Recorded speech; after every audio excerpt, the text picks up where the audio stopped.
With new Chips Ahoy Thins, we didn't stop at thin, we put an exclamation point on it. And we didn't stop with thin chocolate chip cookies, we made a thin cinnamon sugar variety too. And then we did a victory jig and then we stopped. But not really, still going. New Chips Ahoy Thins. Blog Talk Radio.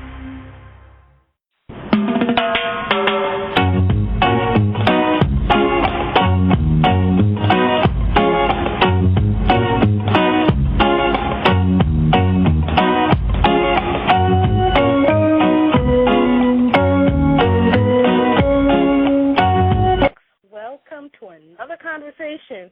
This month we have Anthony Winkler. Anthony Winkler is a Jamaican. He went to California to receive his BA and MA degrees in English, and he returned back to Jamaica in 1975. There he got married and became a full-time freelance writer in 1976 after moving back to the U.S. His first novel, Painted Canoe, was published in 1984 by Kingston Publishers, now called LMH. And this was followed by The Lunatic in 1987, and in 1991 he wrote the screenplay for the film version of The Lunatic. As usual, my co-host is Chris Daly, blogger at Jamaicans.com, Me Thinking. Take it away, Chris. Thank you, Janice. And welcome, Mr. Winkler. It's great to have you on board this evening. Oh, nice to be here, Chris. Great. We're really just excited and proud of the work that both you are doing. And just want to get some background first on how circumstances led to you teaming up with Mr. Condor's son.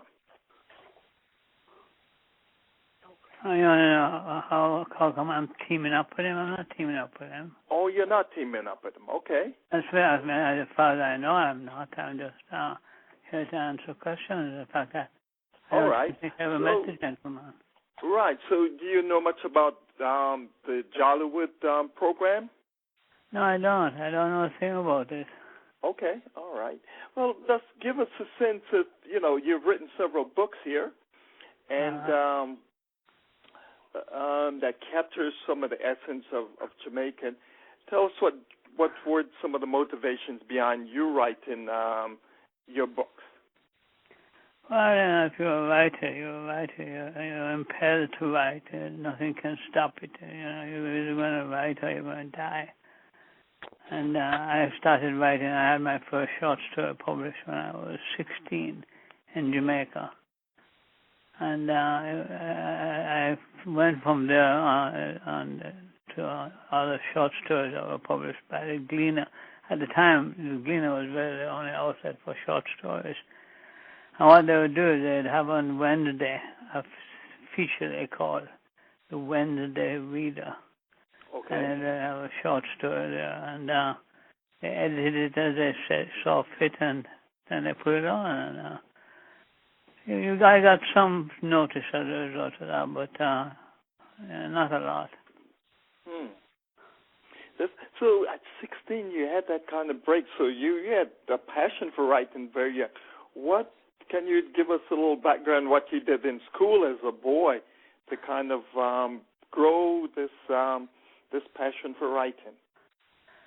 Well, there's nothing that I try to grow any more than you try to grow.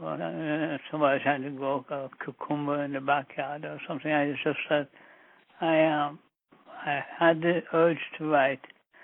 My grandfather wanted to be a writer. As a matter of fact, he wrote a novel called Kathleen, and when he was in his 60s, and sent it off to various publishers, mainly Penguin in England. And it came back about 6 months later with a note from the editor who had read it to say that it was very promising, but it was too long. Would he cut it down, please?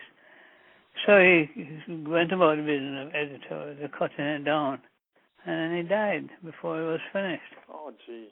And my grandmother, his wife, who was a disgruntled American living in Jamaica, which is a country she didn't like, and she set it on fire.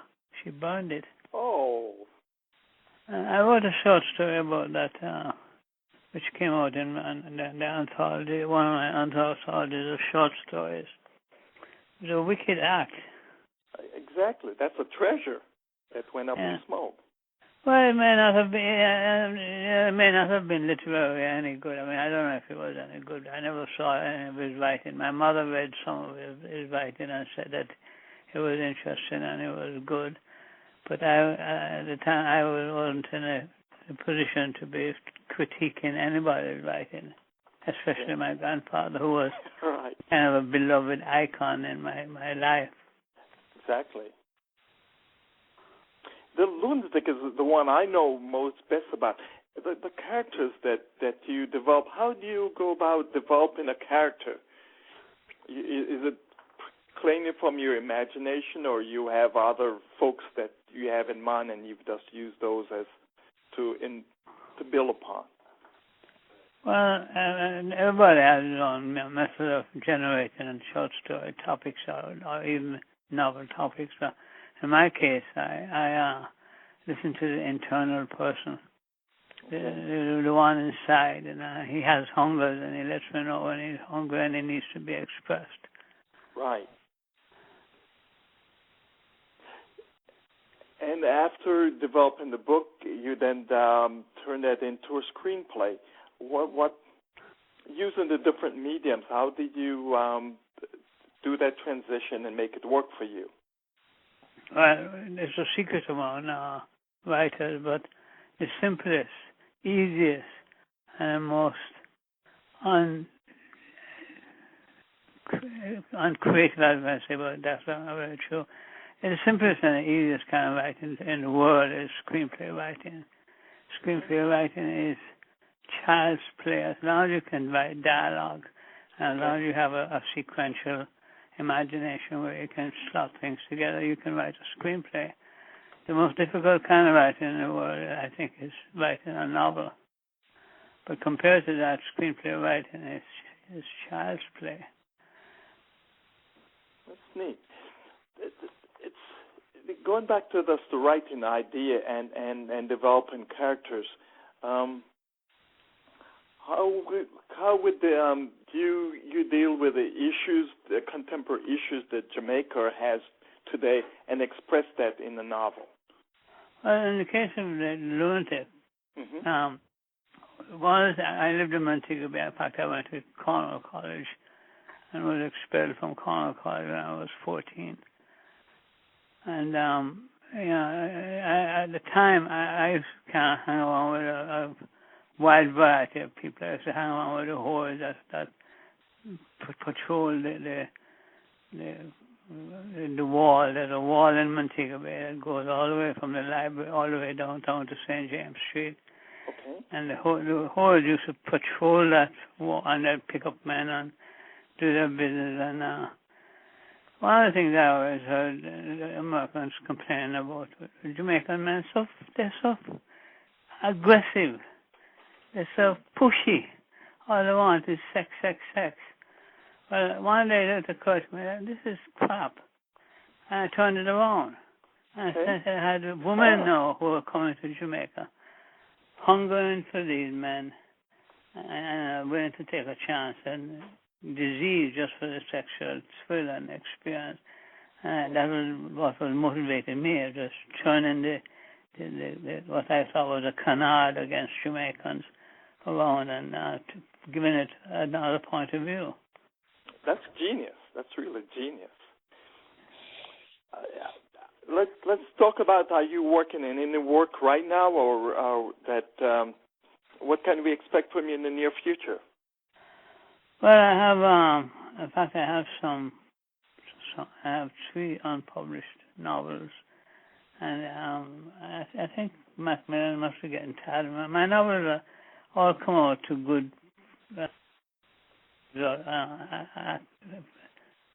Somebody's trying to phone me on that line. I'll ignore them. But it's.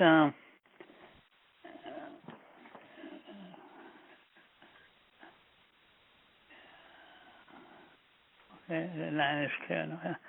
I forget what I was saying. Where was I? You were talking about the 3 novels that you have unpublished. Yeah, well, now one of them is a trilogy. So it's actually 3 separate novels acting as one. And it takes the experience of Jamaica from the beginning when it was populated by Indians, the Arawak Indians and the Carib Indians.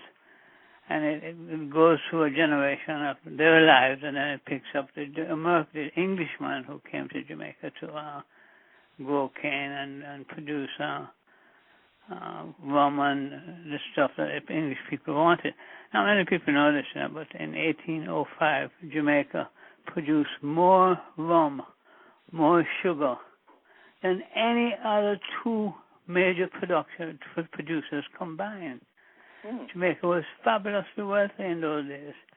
There was a saying in Jamaica, in London, as rich as a West Indian planter. In fact, looking back on that now, Jamaica was recognized at the time as the Saudi Arabia of the Western world. Wow. Okay. Yeah, Jamaica was fabulously wealthy. You have no idea. If you take, have you ever gone hiking in the bush in Jamaica just to check around and see what kind of ruins are left there? Have you ever done that? Yes, in some places I've done that. Yeah, there's some fabulous ruins left there behind by these people who had money coming off of their nose hole.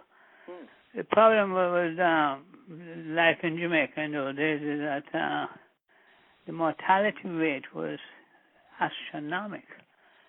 There was a group led by Sligo of Sligoville fame that brought in 1,700 people in the 18th century.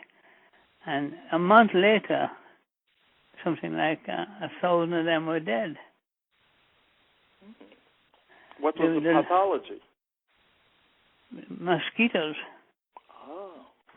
The yellow fever mosquito. Now, people didn't realize at the time that the yellow fever mosquito was to blame, but it was, and it took another two or three generations for them to come to the realization that the mosquito was giving them this disease.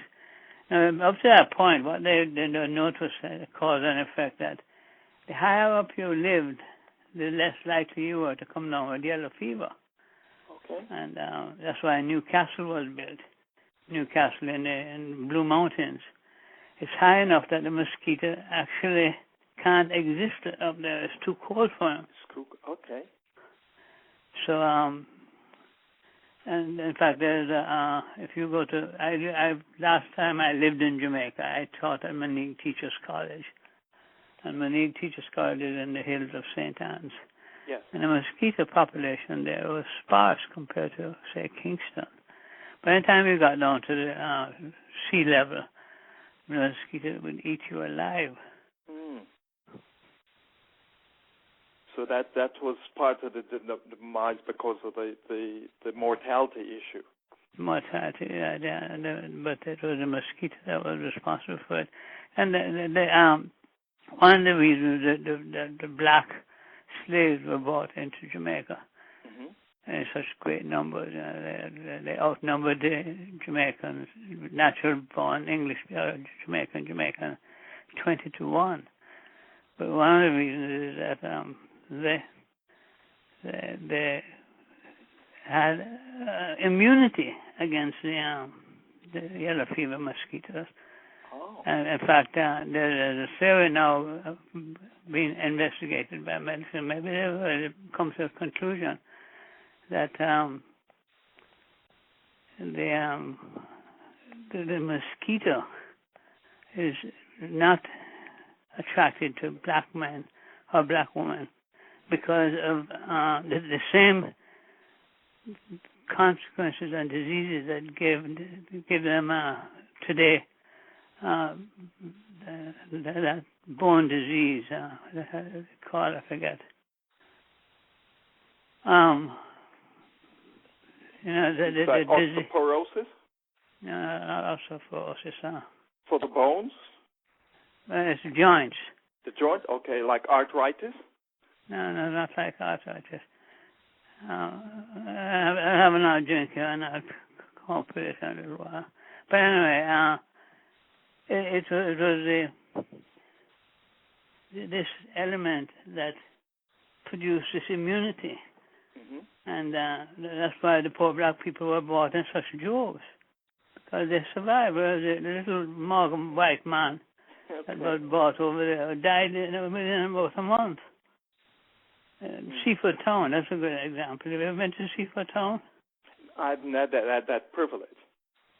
See, that's not a privilege. It's a pretty grimy, Jamaica now, mountain village. But when you go there, it used to be that all the people there were white. And if you went up to one of them and said, "Good morning, sir, how are you?" Say, "Oh, are you, sir? Good, sir." They talk nothing but patois. Okay. And they were brought there by a fellow by the name of Limonius, using the attraction of free land if you'd come and settle in Jamaica, because when the manumission occurred in 1834, the blacks refused to go and work in the plantations, and without the black labor producing the sugar and the rum, there was no point in having a Jamaican development at all. Right. So that affected the economy. Right. Affected the economy in great ways. And yet, we forget how vicious and how unmerciful the slave drivers were in Jamaica. I mean, the stuff that they did to the slaves was, today, we read it and we read eyewitnesses' accounts, and we're staggered. We can't believe that these people were so cruel. The brutality, that's the... Yeah. So it's a 3-part trilogy. So the first part, it goes in the different eras of Jamaica now. So this is... The first part is called the God Carlos. Okay. And it takes in the Spanish point of view. The Spaniards took Jamaica from the Indians and wiped them out. Okay. They're the only complete case of total genocide that we can think of. We have genocidal impulses and wars that are fought. Mm-hmm. But this was a case of 100% genocide. The Spaniards have a lot to account for. Yeah. I mean, this is unbelievable what they did, though. So there was a Spaniard, and then the British came. British came. That's called the family mansion. That's a family mansion. Okay. Yeah, the British came because of the law of primogeniture, which was actually passed in the 12th century in England. Okay. Settling a dispute between King Alfred and the royalty, and the law of primogeniture said that the inheritance of your estate falls completely and totally on the firstborn male child. So if you have a boy, and if he stays well, which is very unlikely because in those days people died before they were 5 or 6 years old. Mm-hmm. And the few that survived, if the boy survived, he got everything that your father left behind. Okay. But if he died without leaving issue, it went back to who had the first boy. Ah, okay. And that's the law of primogeniture. That's why Jamaica especially had so many English people running rampant over the countryside, because they were there, to try and make their fortune. They had no future in England. In England, they either became clergymen, mm-hmm. they went into the army, or they did nothing. But they got nothing from the estate. except the promise or the hope that maybe one day the oldest male child would die. Right. Wow. And then the third one is called, and that's one, I'm almost finished with it, I'm not quite finished with it. It's called, what's my working title? Silver Sands. Sugar Sons. Silver Sands. Silver Sons. And what's that icon? What does that represent? Well, Silver Sands, there is really a development in Jamaica known as Silver Sands. Have you ever been there since Trelawney? No, I haven't had that privilege neither. So there was something significant about there as far as the economy or some development? Silver Sands is one of these places that comes straight out of a novel by an 18th and 19th century English writer. This was a quiet, cozy, kind of lazy place. You go and you swim and you drink and there's very not much to do, but it represents a part of Jamaica that Jamaica is in danger of dwindling into if it's not careful. Okay. We don't want to become a nation of waiters and cooks and cleaners. We want that, but we want it for people who don't have the education. But we want better than that for our people, because one thing about Jamaicans, as a Jamaican will tell you, when a Jamaican is good and he goes abroad and makes his mark, him good. Yes. Really, really good, because the obstacles that he's coming against and making his way up this social ladder in a foreign country requires the absolute utmost from him. And Silver Sands is a story about a poor man who has a son, and he's trying to get him a cotch somehow in the society. Okay. And he's working his way through it. How would you, that's some grand sweeps of the history of Jamaica. Right now, next year, we'll be celebrating the 50-year independence anniversary. How would you characterize that period of Jamaica? Up to the 50 years of being... Of independence as we go into that next year. Well, independence was, I think, it has become evident to people that independence was a good thing. But independence, when it was first proposed, was not considered a good thing by probably a majority. I was in the stadium on the night of that Princess Margaret lowered the English flag and hoisted the Jamaican flag. And I can tell you that, when before the flags were hoisted and lowered, you would hear somebody say, "Lord God, we're free! We're free!" And there's somebody down there, "Free what? Why you talk about free? You're so fine about free when you can't get food to eat." And this is the debate that was going on between those people who wanted the freedom that independence represented, and those who didn't because they were afraid. Yeah, they couldn't live with the idea of being on the...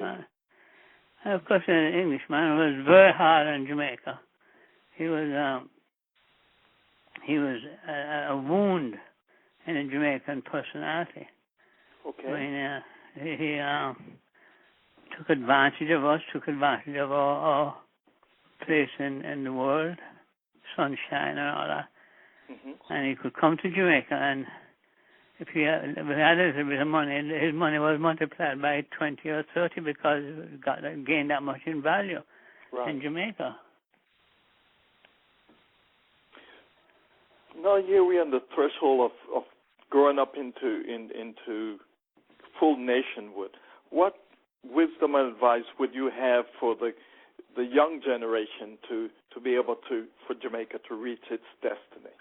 Well, I reached that stage in my life Well, I don't believe in making prophecies anymore, and I don't give advice. Okay. What we need to do is to stay the course, as Nixon would say. Go on and just keep doing the best we can. And the one thing we need in Jamaica are more teachers, better teachers. And did you ever read in my book called Going Home to Teach? I haven't had that chance yet. Going Home to Teach is a true account of what it was like in Jamaica when I went back home in 1975, intending to stay and resume my life as a Jamaican citizen and a native born. I was born in Jamaica at the Jubilee Hospital in downtown Kingston. My father was born there. My mother was born there. So we pretty long roots, deep roots in Jamaica, subsoil. I think we need more teachers because we just don't get enough of an opportunity to develop ourselves. Even today, for instance, take me for instance. I never wanted to leave Jamaica in 1975. I wanted I never wanted to leave Jamaica at all. I wanted to stay there and live life until I died. Marry a Jamaican woman and carry on with my life. But what happened was when I got expelled from Cornell College, I was expelled from every school on the island. Oh. Yeah, that's the way it used to be. You expel from one, you expel from all. Okay. And, it was just the only way I could get an education was to go abroad. Right. But I didn't have a visa. I didn't have anything that would enable me to travel freely between Jamaica and anywhere else. So my mother went from door to door. She had something like 13 or 14 brothers. Okay. And she collected £50 from each of them and gave me the money and said, go to America and make your fortune. Okay. And sent me to California. And there I was landed in California, and there was a strange man meeting me. And I had a verbal description of him from my mother. But I really didn't know the guy. I never had a word or two with him. Well, it turned out my mother, in order to get me in America, did a quid pro quo with this man. Okay. She gave him what he wanted, and he gave her what she wanted, which was for me to have a foothold in the society that she was sending me to. Wow. Yeah. So I arrived in California in 1963, and the man drove me up to his house. He turned out to be married, and his wife wanted to know, where the hell did this boy come from? What is this boy doing in my house? And then it became obvious to me what had happened. Right. And so I did the best I could to placate her and make her feel as if I was no threat to her. But as far as she was concerned, it was like carrying a torpedo into your bedroom and putting it beside you, hoping it'll fire or don't fire. Wow. Yeah. Visit Jamaicans.com. His blog is called Me Thinking Are You? And to learn more about Jamaican diaspora, visit JamaicanDiaspora.com. Thanks for spending some time with us, Tony. My pleasure.